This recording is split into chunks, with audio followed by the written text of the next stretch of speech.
You're listening to CFRN, the Christian Financial Radio Network. Good afternoon, traders, and welcome back to the CFRN E-mini Futures Cast. This is the daily broadcast of Indeterminate Length, where we discuss all things E-mini, along with some really big ideas on the finer points of trading gold, bonds, crude, sugar, the euro. Joining us today, Mr. Michael Borth. From our trading desk in Chicago, Mr. Burton Schlichter. Now, to get things started, let's go to our host and founder in Studio A, overlooking South Mountain, America's largest city park. Here's Dwayne.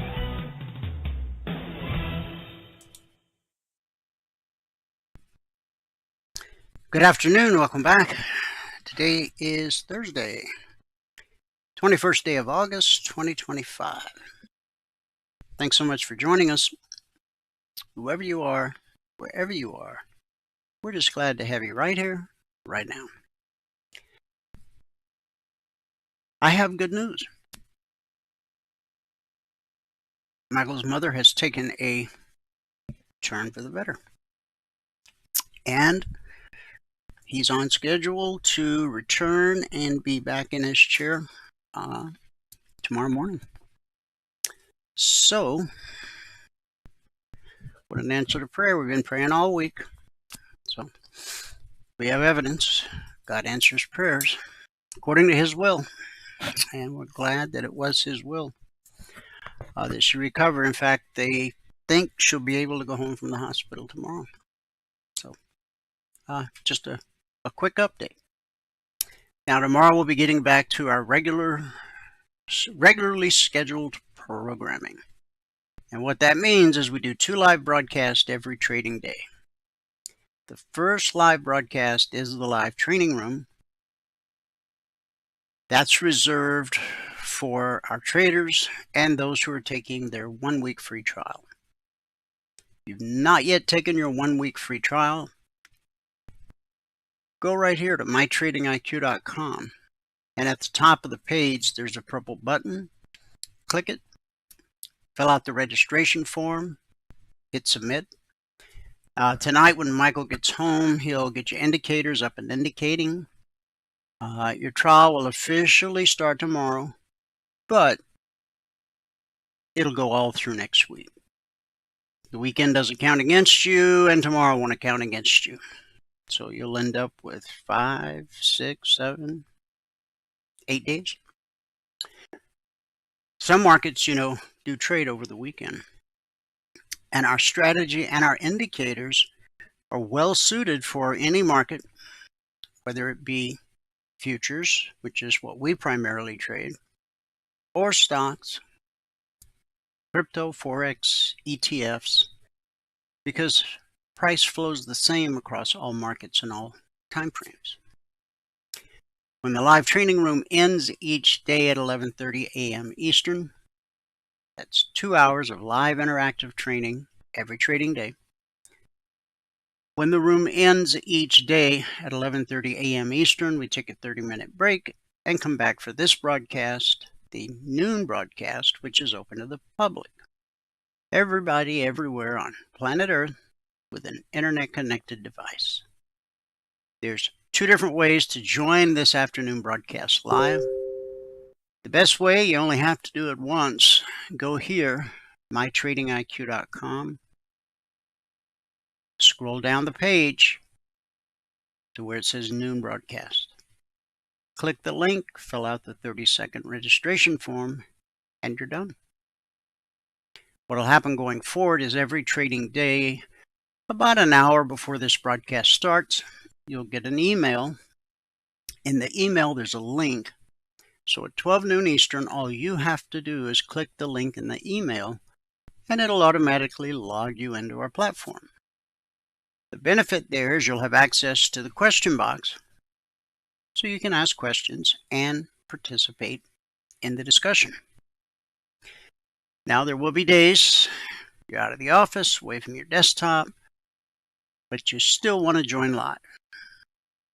And there'll be days that you're just busy, so you can't join live, but you do want to get caught up later. You can do both of those via our YouTube channel, which is easy to remember. youtube.com/CFRN. It's the Christian Financial Radio Network since 2005. But you don't have to remember all that. Just youtube.com/CFRN. Not only do we broadcast live every trading day on our YouTube channel, but we also archive each and every daily broadcast. Currently, there's over 2,800 daily episodes archived for your educational and viewing pleasure. And if you're new to the world of CFRN, it's a great way to get to know who we really are. Thanks to the power of YouTube, you can actually see how we've evolved over the years. You can scroll back 6 days, 6 weeks, 6 months, 6 years, even more. Now, obviously, you're not going to watch them all, nor do you need to, but it is a great resource to have at your fingertips. And again, it lets you see how we've evolved over the years. youtube.com/CFRN. So tomorrow we'll be back to our regularly scheduled programming. Normally, Michael joins us at the top of the hour, 1 p.m. Eastern, for a recap of what happened in the live training room, and then a little live trading on the TradingView platform. So today will be one more abbreviated session for the afternoon, and we'll dive into our daily devotional. Living large in a small world. Starting a new topic. We'll be on this topic for the next 7 days. Today's scripture, Philippians 1:10. I want you to understand what really matters, so that you may live pure and blameless lives until the day of Christ's return. On their first visit to Philippi, Paul and Silas had been beaten with bone-bruising rods, chained in shackles designed not only to secure captives, but to also intensify their pain, and left in prison in the dark of night. You can read all about it in Acts 16. Yet, they worshipped loudly enough for other prisoners to hear, and stuck around even after God had provided a miraculous deliverance. They didn't resist arrest, threaten the officials with retaliation, or, as far as we know, even complain about their predicament. Clearly, they were focused on something other than their own unjust treatment. Most of us live life somewhere within the frame of a small picture. We focus on what matters to us, the details of our lives, and how we can improve our situation. We may even do so for the sake of God's kingdom, but perhaps not always with an awareness of how we fit into the grand scheme of things. Meanwhile, the grand scheme of things is going on all around us. We live in a much larger picture. Paul and Silas were able to worship and recognize an opportunity because they had a bigger vision. What God was going to do to advance their mission, how their mistreatment created a platform for something greater, how God had set his heart on a jailer's salvation, and more. They knew better than to see their situation as a setback. So when Paul wrote to the Philippians years later, he wanted them to understand what really matters. Or, from another translation, approve what is excellent. In this case, the love beneath their faith and relationships. As long as they were bickering or promoting themselves, they were living in the small picture. Submitting personal agendas to the grand vista of divine love restores the right perspective. God is always up to something greater than our immediate circumstances seem to support.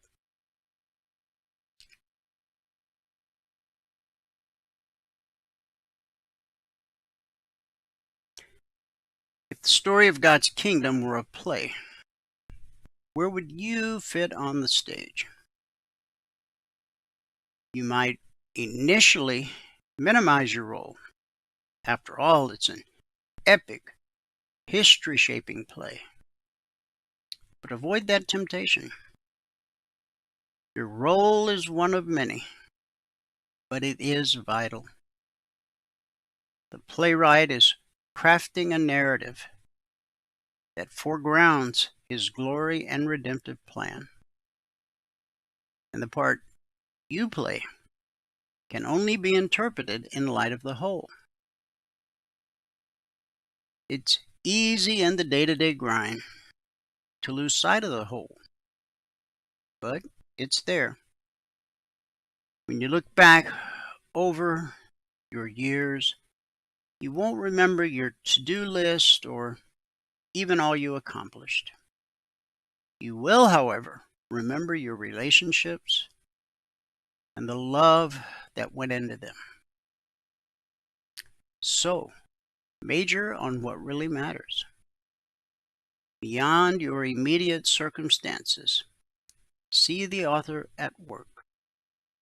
Live with the understanding and expectation that he is doing great things for you, in you, and through you every single day. Let's pray. Heavenly Father, first and foremost, we thank you for the miracle you've done in that hospital room in Connecticut, where just a few days ago, Michael's mother's life hung in the balance. And Lord, all of our lives are in your hands. But at the beginning of the week, it looked like hers could be drawing to an end. We prayed for your perfect will to be done. And as I shared the good news already, there's talk of her going home tomorrow. So we thank you for your answer to those prayers. And Father, thank you that your love in us is not meant to stay small. It's meant to overflow.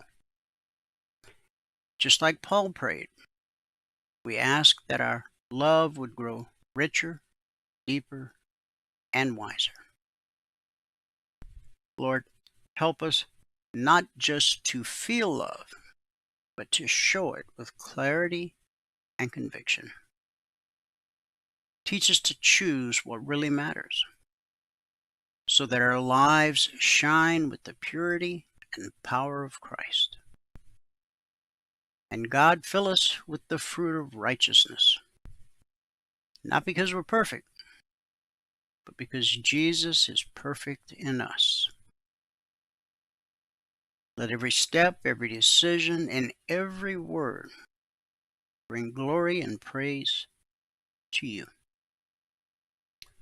It's in Jesus' name we believe and pray. And everybody said, amen. Amen, and happy Thursday.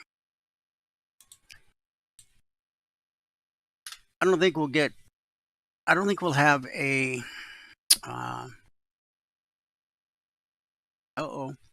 Trump official signals DOJ will investigate Fed Governor Cook. That just popped up on my screen. Let's see what they're talking about.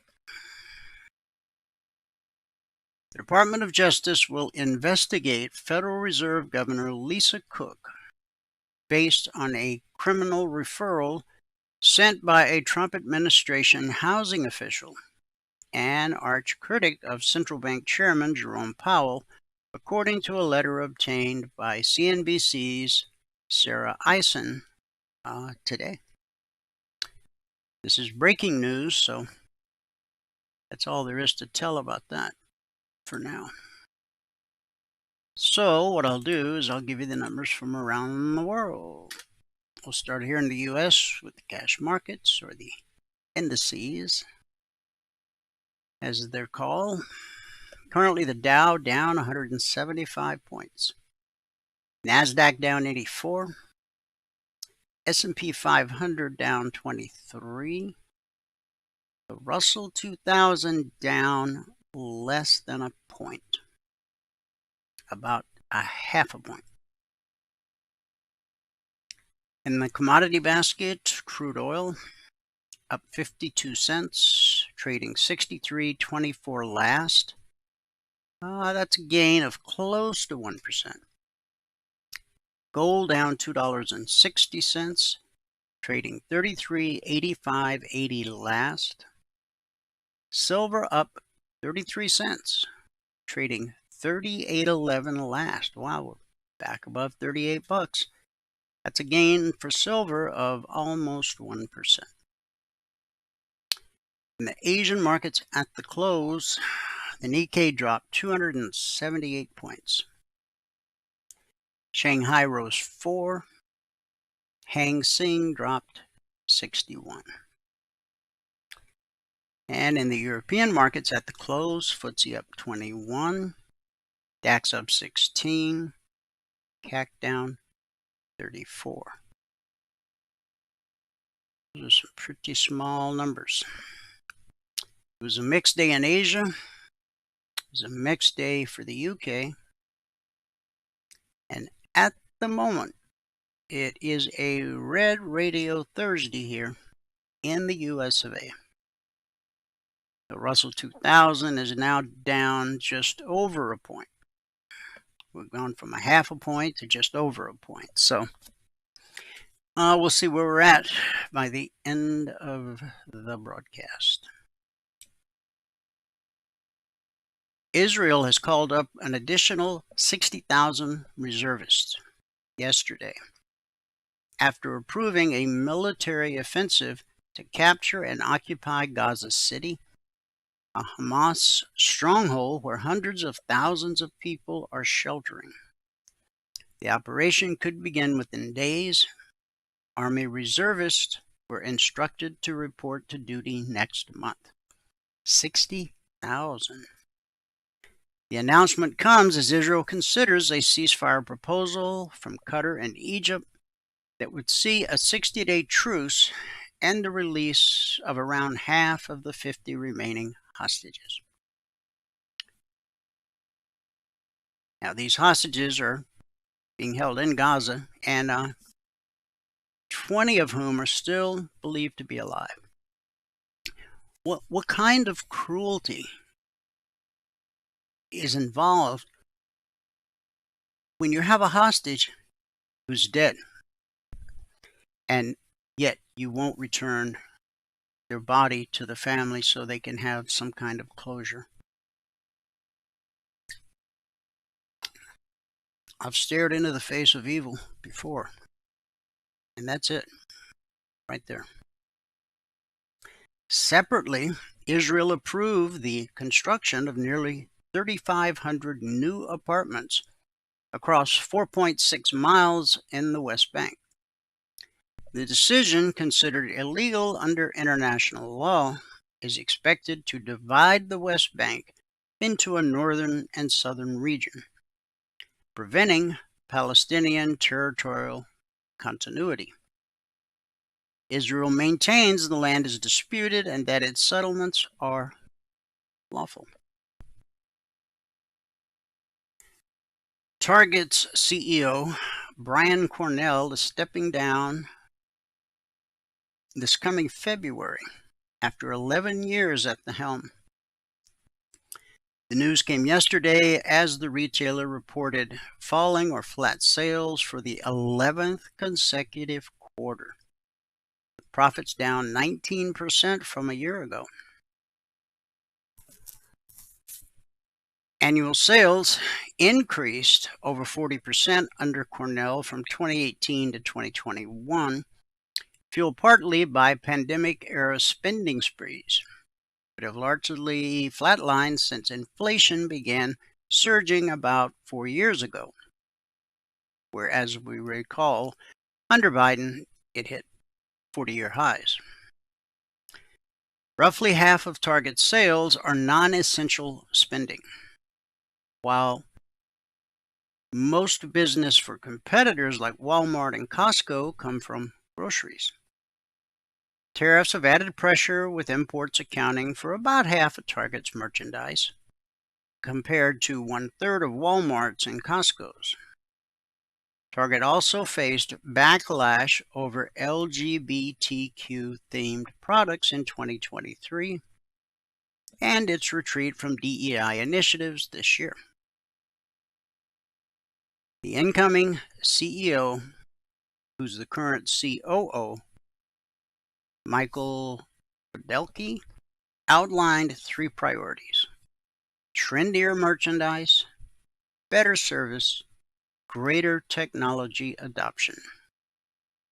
Analysts who favored an external hire criticized the appointment, and Target shares fell roughly 6% yesterday. Now, how many of you ever joined a fitness club, the gym? You're going to work out. It was really a thing in the 70s. Everybody had a tracksuit, and everybody went to the gym twice. The day you signed up, and then the following day, and that was pretty much it. And it was such a beautiful plan. Whoever masterminded it, I guess they should have a spot in the Evil Hall of Fame. You get people all pumped up about getting pumped up, so they fork over the bucks for an annual membership. But then, after their first visit, 80% of the people never show up again. But that payment comes out of their checking account or off their credit card month after month. What a cash cow. That means the salesman at these fitness centers can just keep selling more and more and more memberships. I mean, there was some discussion in the beginning about how in the world will these fitness centers service all of these people they're signing up. Well, some clever guy up in the ivory tower understood human nature and said, we don't think that's going to be a problem. And it hasn't been. The FTC lawsuit alleges that LA Fitness makes canceling memberships excessively difficult for consumers, costing hundreds of millions of dollars in unwanted recurring fees. According to the complaint, canceling requires consumers to either visit a gym during limited hours to speak with a specific employee, or mail a form that is often hard to access online due to complex login process. Memberships cost anywhere from $30 to $300 per month, depending on the location, and involve annual fees. The FTC seeks a court order to ban such cancellation practices and provide restitution to affected consumers.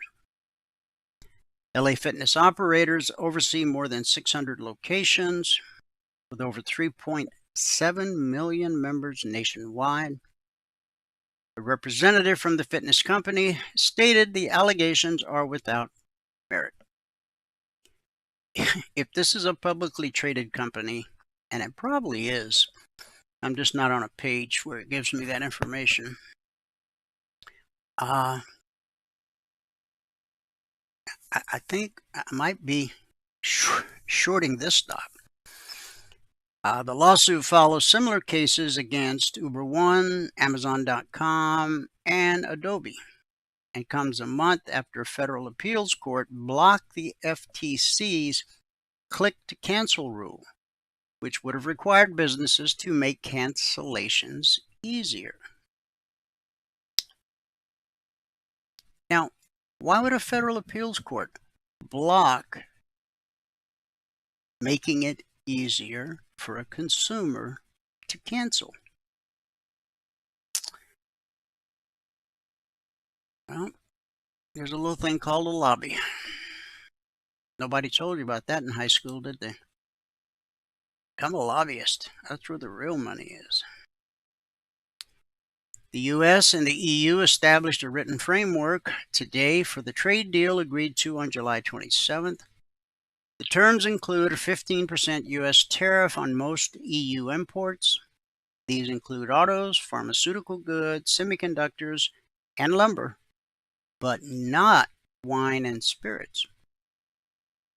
The two sides also outlined the EU's promise to remove tariffs on U.S. industrial goods and give better access to U.S. seafood and agricultural products.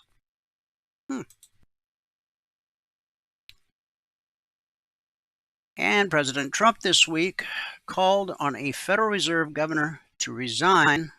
We mentioned that a minute ago. Oh, this is a different one. Over an accusation of mortgage fraud. The latest effort by his administration to exert greater control over one of the few remaining independent agencies in Washington. Now, do you see how they framed that? This is from the Associated Press. They framed it as though that's a good thing. That the Federal Reserve, I'm telling you, if you have not read The Creature from Jekyll Island, you do not know what the Federal Reserve is. It was designed to rape and pillage the American people and make the wealthy wealthier beyond belief. It is a privately held corporation. And they answer to no one.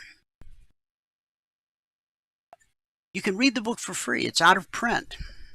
So it's in the public domain.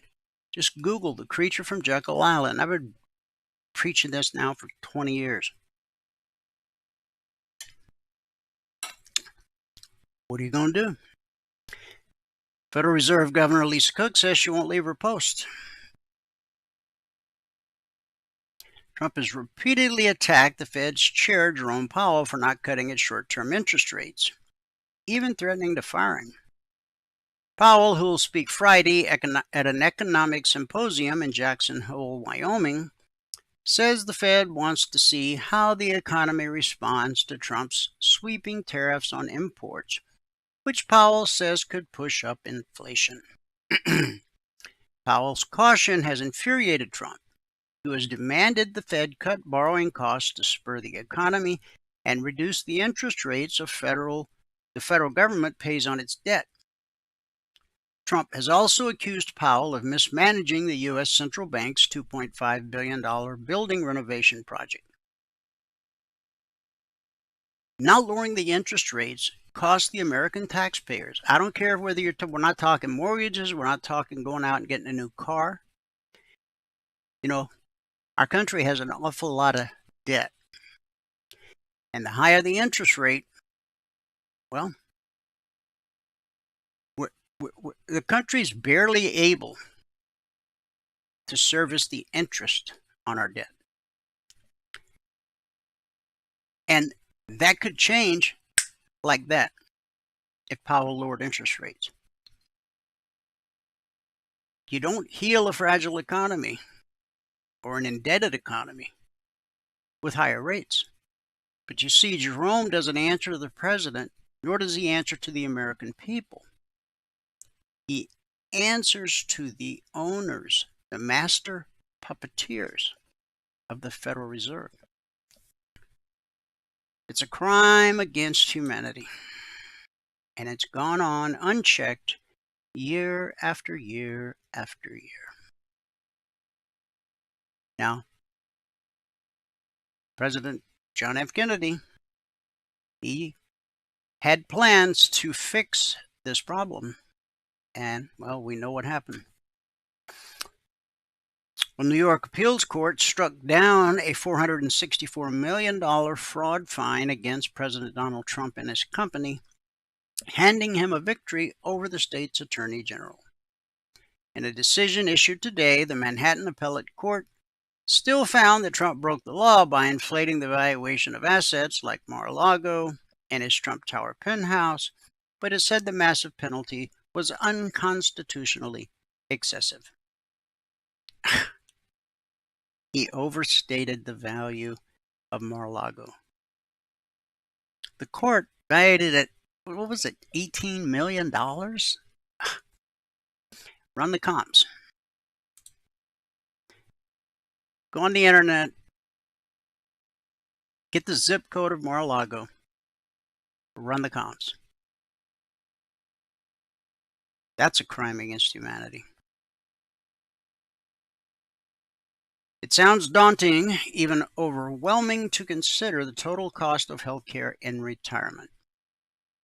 Research from the Employee Benefit Research Institute found that a 65-year-old couple retiring today may need as much as $351,000 to have a 90% chance of covering their medical expenses in retirement.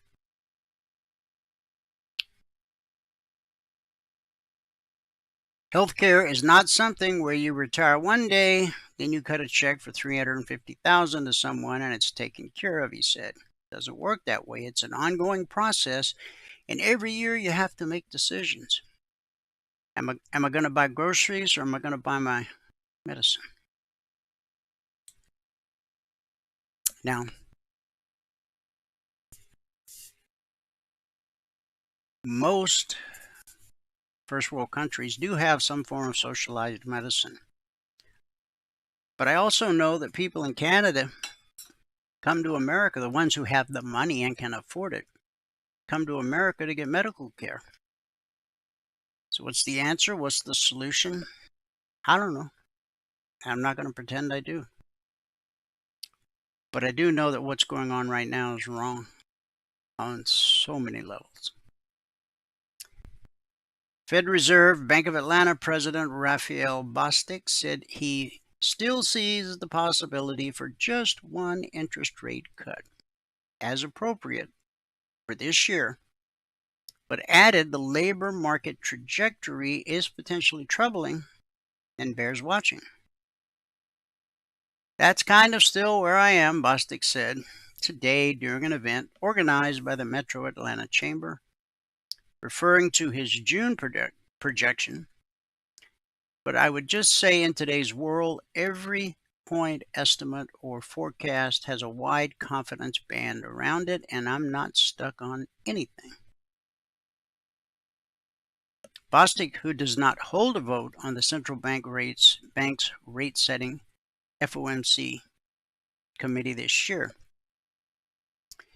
was speaking ahead of a high-profile gathering of global central bankers in Jackson Hole, Wyoming, set to kick off tonight. Jerome Powell will give a keynote address tomorrow. And all eyes, once again, will be on the Fed. On the Fed. God, that sounds like the government, doesn't it?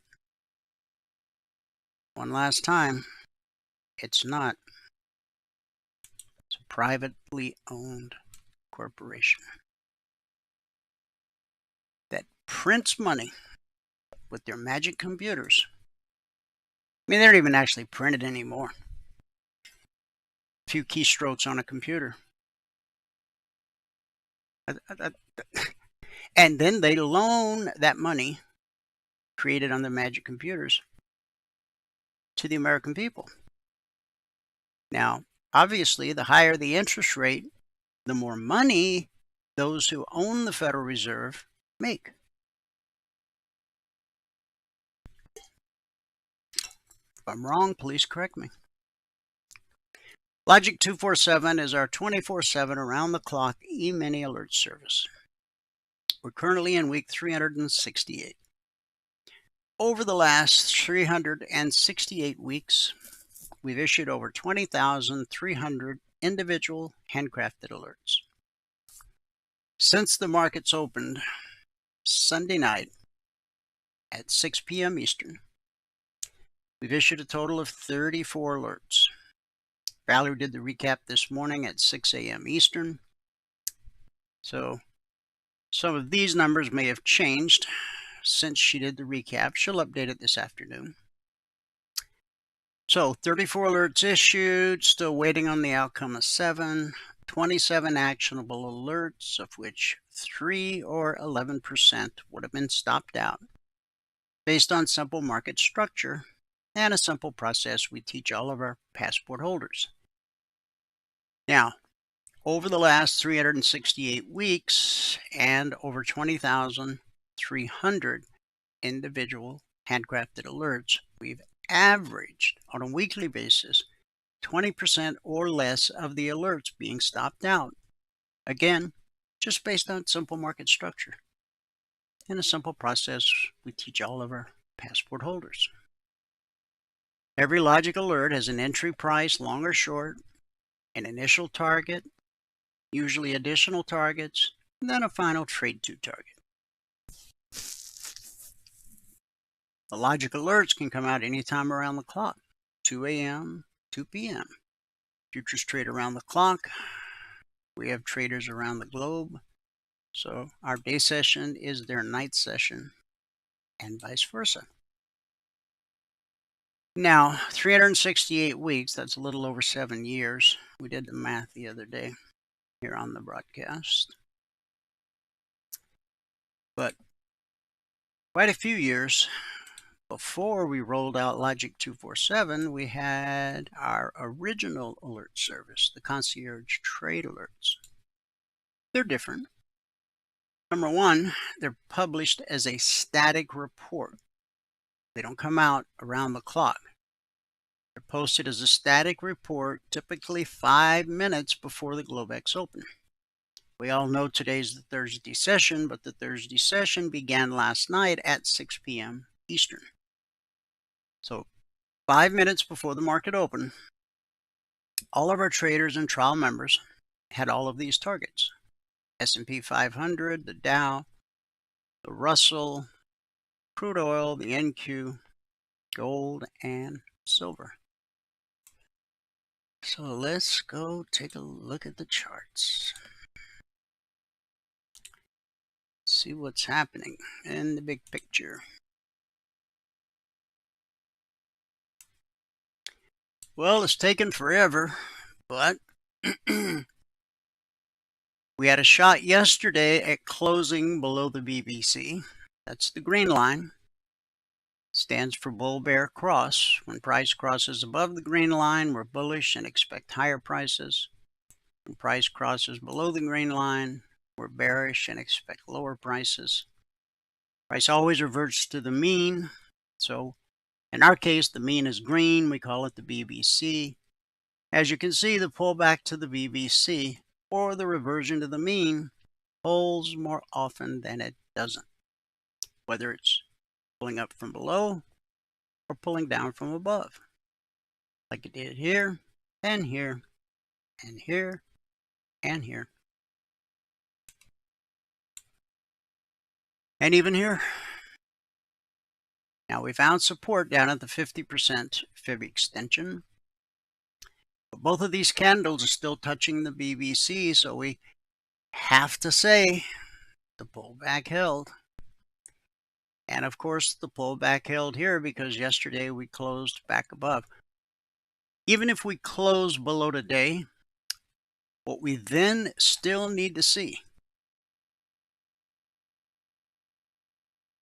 Let's see, today's Thursday.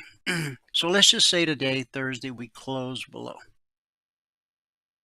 What we then need to see is an open below the VVC tomorrow, or that would be tonight at 6 p.m. Eastern, and then a close tomorrow afternoon at 5 p.m. Eastern below the VVC. See back here,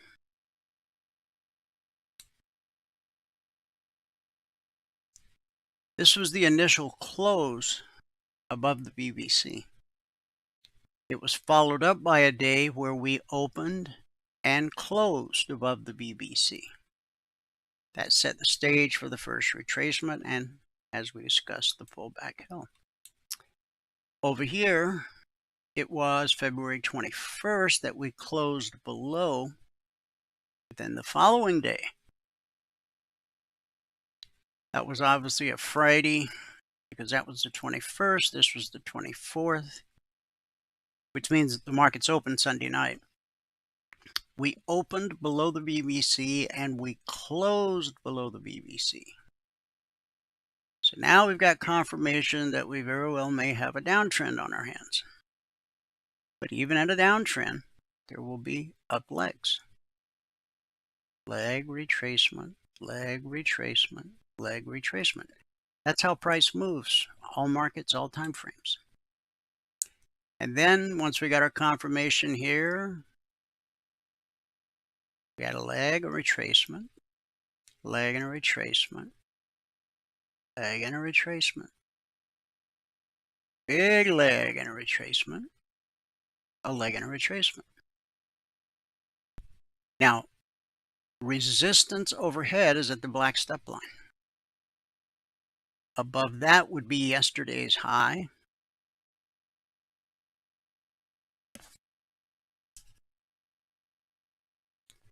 $64.38. Then $64.67 is where blue and climbing is. Now, if we do close below the VVC today, then I suspect that tonight at 6 p.m. Eastern, when the market's open, this is going to turn to red and falling. Like that. Like that. Like that. Just as when we came out of the hole, red and falling turned to blue and climbing. Okay? But even in an uptrend, there are down legs. Price reverts to the mean. So, initially, this is what I was looking for. A leg, a retracement, and then I was looking for another leg to the downside. Didn't get it. We're in earnings season. Earnings were, for the most part, pretty good. Quite good in some cases. So we did put in a new all-time historic high last Friday. But we put in, it was really on Thursday night. Look where we closed Friday, at the low of the session. So that spoke of things to come. Monday, we had a little doji. Tuesday, red candle. Wednesday, red candle. And so far today, a red candle. Now, based on what Jerome says tomorrow when he delivers the opening statement at Jackson Hole, that could bring some volatility to the market.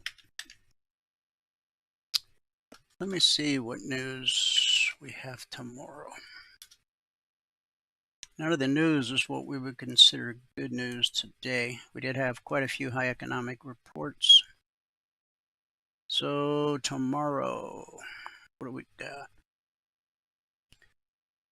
High impact. 10 o'clock, Fed Chair Powell speaks. That's it. That's all we have tomorrow. This has been one of the lightest news weeks I think I've ever seen. Okay. It is what it is.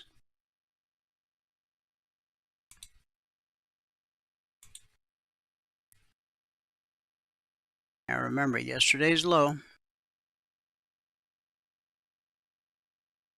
62.75. Today's low so far, 63.75. Pressure overhead.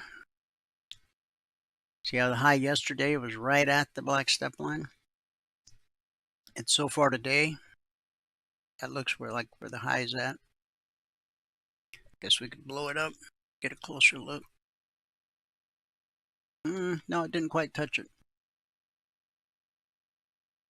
Yesterday, I guess you could argue it didn't quite touch it. So, potentially a sign of weakness. But what really matters is taking out this low. Now, as we take out this low, we're going to run into this support right here. Our next support will be here. And then back to the 50.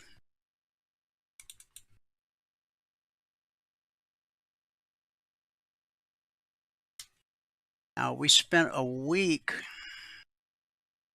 more than that, 1, 2, 3, 4, 5, 6, 7, 8, 9, 10, 11, 12, 13, 14 days battling between the 50 and the 62. And then we finally broke out of that on July 23rd, put in a new all-time historic high intraday here, not a new all-time closing high, but an intraday high that sent us down to the 50 and quite a bounce to a new all-time historic intraday high. This was the all-time historic closing high right here, 64.8975. So a lot hangs in the balance going into Jackson Hole. Historically, I don't know how Jackson Hole has affected the markets. I've never tracked that. I'm sure somebody somewhere has. If you Google it, you'll find it. All right, all alerts are created on the 30-minute chart. Nothing magic about 30 minutes, just the time frame I chose years ago. And I've stayed with it. If it's not broke, leave it alone, they say. The vertical line separates today, Thursday. Back here is Wednesday. Back here is Tuesday.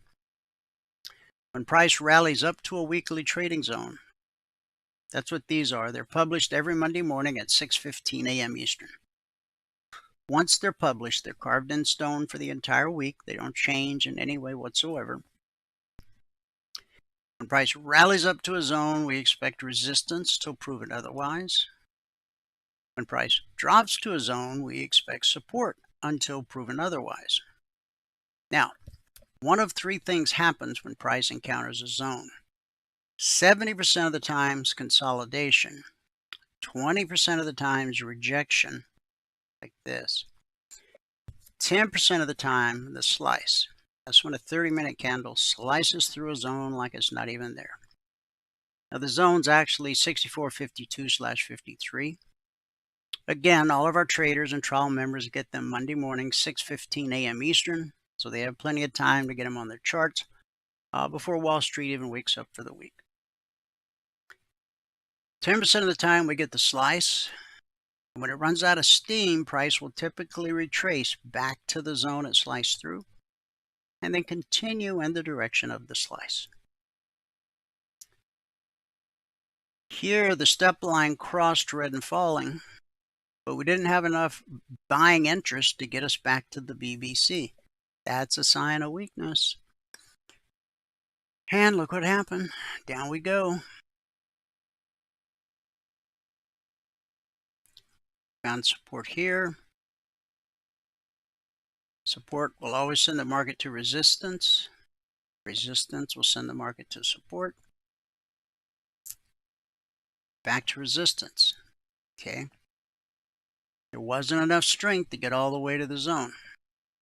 But when we made that drop yesterday, and I checked to make sure all of my candles were updated because yesterday there was an issue.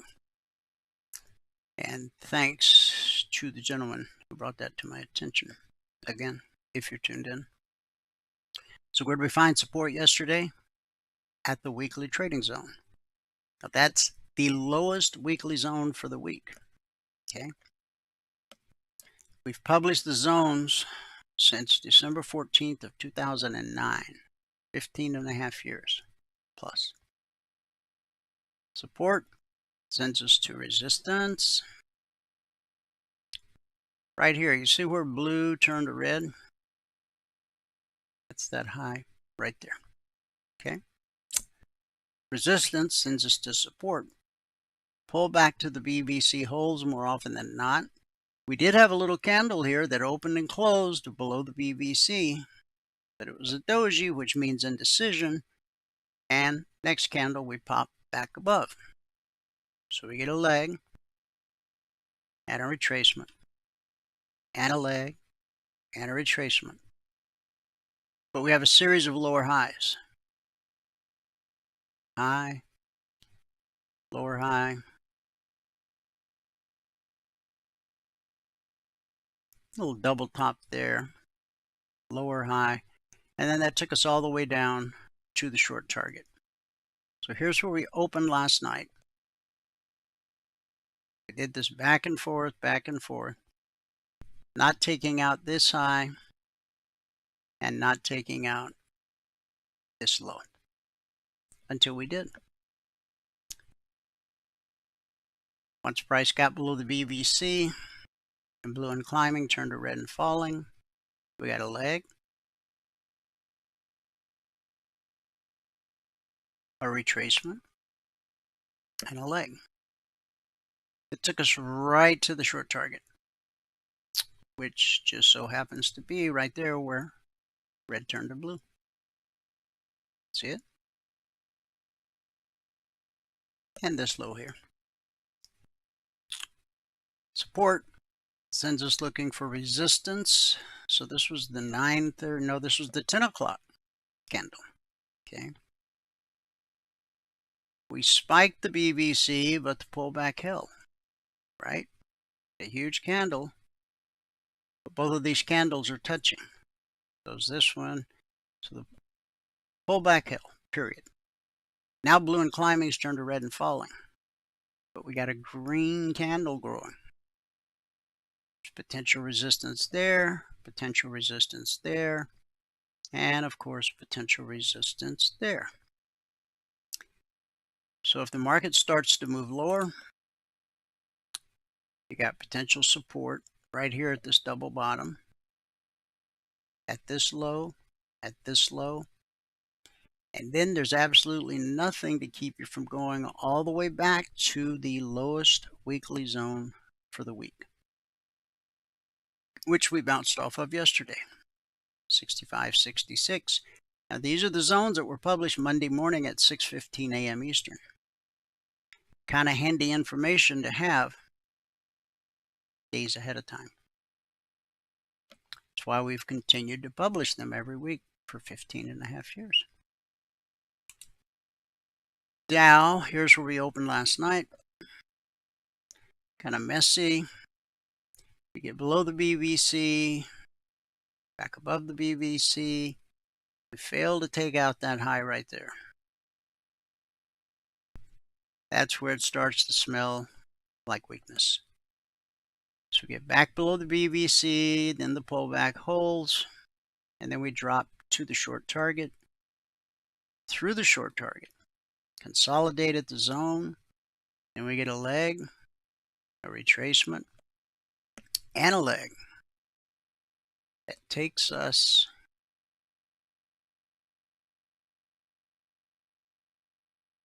now. I don't suspect we'll see it unless Jerome says something really off the wall tomorrow morning. Remember, we have no other economic news to move the market. So we're pulling back up to the BBC. Pullback holds more often than not, even when it spikes it like that. And when we trade through a short target or a long target, okay, once we trade through the retracement, in this case, the underside of the short target. I bring that up almost every day because it happens almost every day. So this zone is 745/750. The low of this candle is 749. We rally back up. And then right here, we had a bearish cross, right? See where the red line gets below the green line? That's called a bearish cross. When you have a bearish cross that leads to an extended move, the first time price revisits that area, and it is an area, will almost always be good resistance. And it was. Push price back below the BBC. Buyers have come in, but look at blue and climbing. Okay? It's directly above price. So is the step line. That represents resistance. Down here, you got a bit of a double bottom. I suspect we'll revisit this zone before the end of this session. Here's where we opened on the Russell last night, hit the zone resistance, back to the BBC. And it was just back and forth, price oscillating around the BBC until we finally made a drop. Parallel takes us to the short target. And then we find support at the weekly zone. That was published Monday morning at 6:15 a.m. Eastern. Again, here. Support sends us to resistance at the weekly zone. So basically, we go from zone to zone, back to the zone. Now, we're above the BBC. The step line, look how it is. See how it was parallel here on the way up? Now see how it's hooked right? When the step line crosses blue and climbing, we expect a retracement back to the BBC. The way this is shaping up, I think we're going to get more than a retracement to the BBC. I think we're going to find ourselves back down here at the short target or lower. This area right here, 2263, that could be good support. Okay. In Q, this is where we open. Now this is the lowest weekly zone this week for the NQ. We traded below it yesterday.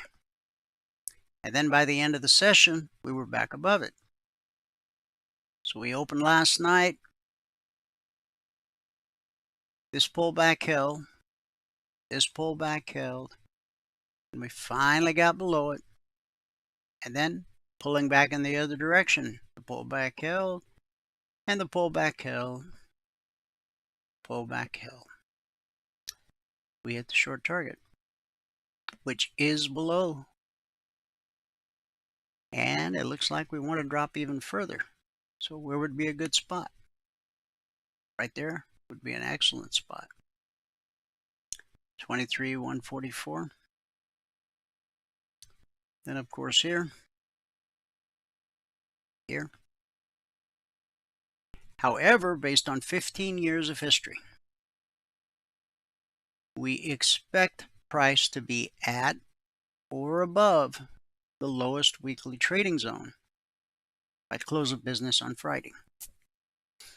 Is it possible that we close below the lowest weekly zone? Yep, it's happened. I think it happened on one market or even two maybe last week. So it's happened a handful of times over the last 15 and a half years. However, I've seen it again and again over the years. We're closing in on that 5 o'clock.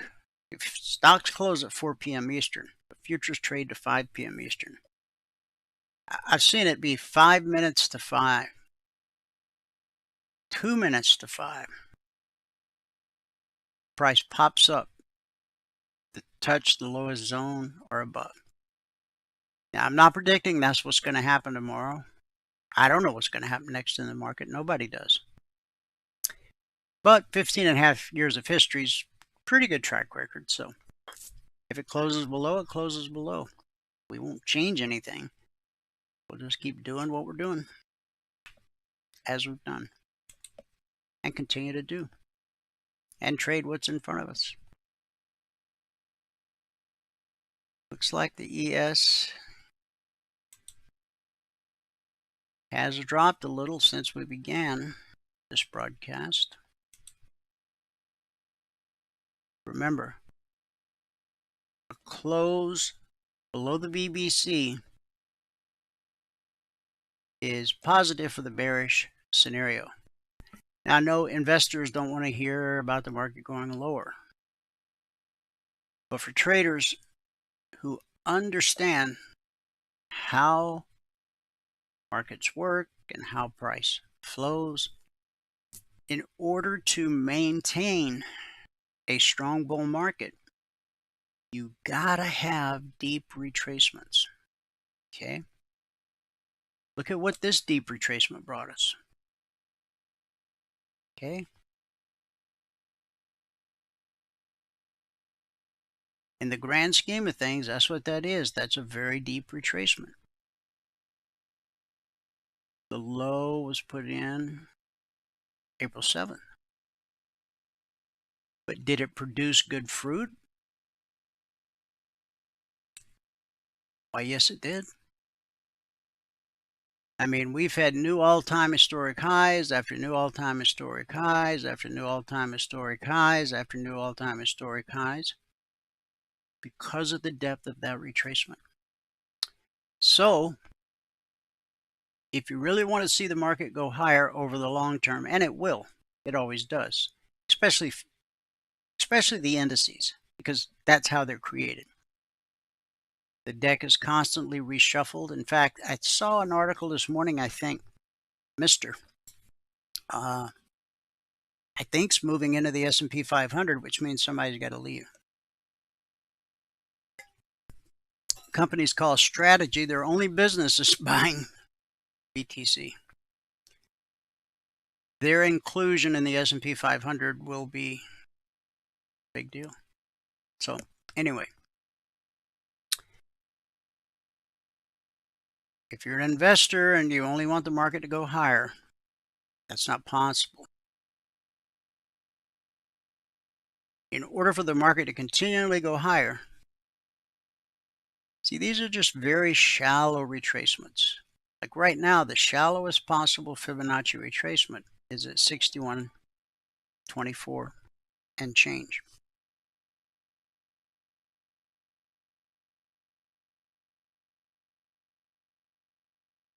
Hang on. Okay. Okay. All right. So would I like to see price pull back to here? No, I'd like to see it pull back to here. And we could have an incredible rally into the end of the year. As futures traders, it doesn't matter to us if price is going up or down, as long as it's moving. So when price goes flat and sideways, that's a problem. So be sure and check your charts this afternoon once the S&P closes. I'll post charts in the Telegram discussion group, as will Stefan. Potential support at yesterday's low. Once we take out yesterday's low, if we take out yesterday's low, and I think it's a slam dunk that we get to the 62, and that may be enough for a bounce. And then the 50, the last time we hit the 50, look at the bounce we got. Okay. From here, we got this bounce. From here, we got this bounce. No reason to think we won't get another bounce unless there's some really bad news that comes out. To become a member, it's pretty easy. Send an email to support@cfrn.net. Let Valerie know you want to become a member. She'll send you all the information you need and a link to make your payment so that you can become a passport holder.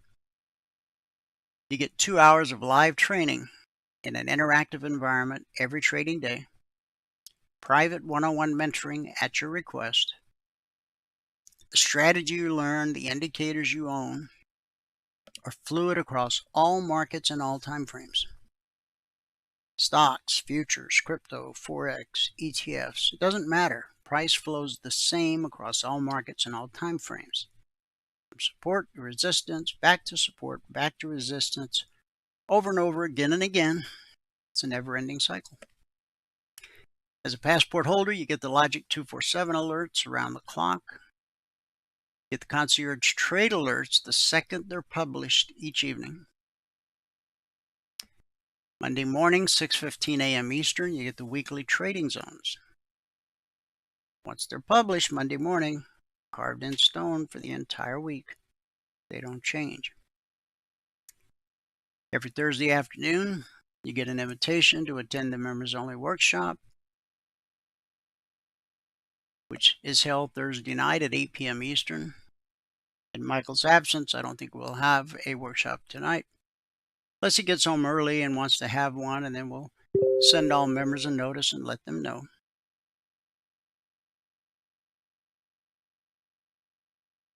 Everything a trader needs, all under one roof. One low price. All right, let's wrap it up with a good word for the day. Don't be afraid of getting old. 2 Timothy 4:7. I have fought the good fight. I have finished the race. I have kept the faith. Before he was put to death for his faith, Paul wrote, I have fought the good fight. I have finished the race. I have kept the faith. Finally, there is laid up for me the crown of righteousness, which the Lord, the righteous judge, will give to me on that day. Up until the moment he was executed, Paul kept writing truths that would change the world. He would say, I have finished the race, but never once did he say, I quit. Did he have reasons to quit? Sure. He had been persecuted by his enemies and deserted by his friends. What kept him going? The vision that burned in his heart. Read Acts 26:19.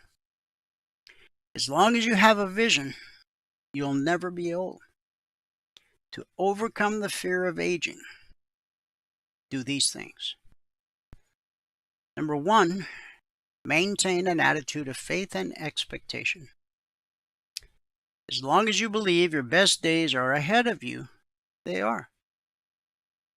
Number 2, instead of obsessing about the good old days, seek ways to make new memories.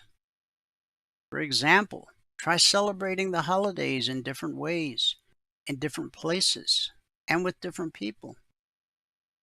If you want what you don't have, then you must start doing what you haven't done yet. 3, get your financial house in order. A good man leaves an inheritance to his children's children.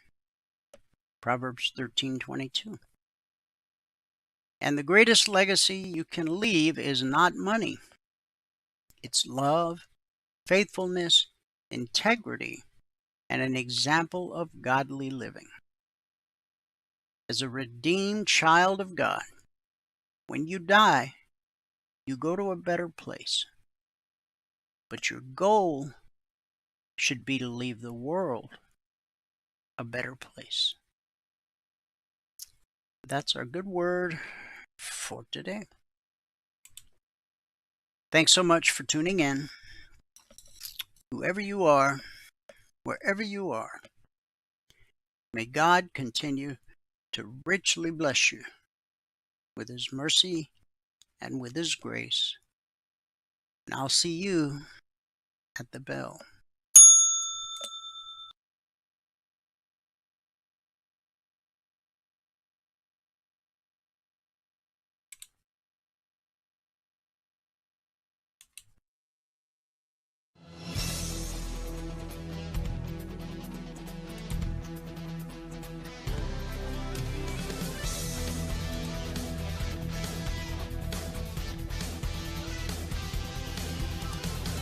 Remember this, there is no greater return on investment than to see a human life changed and given hope.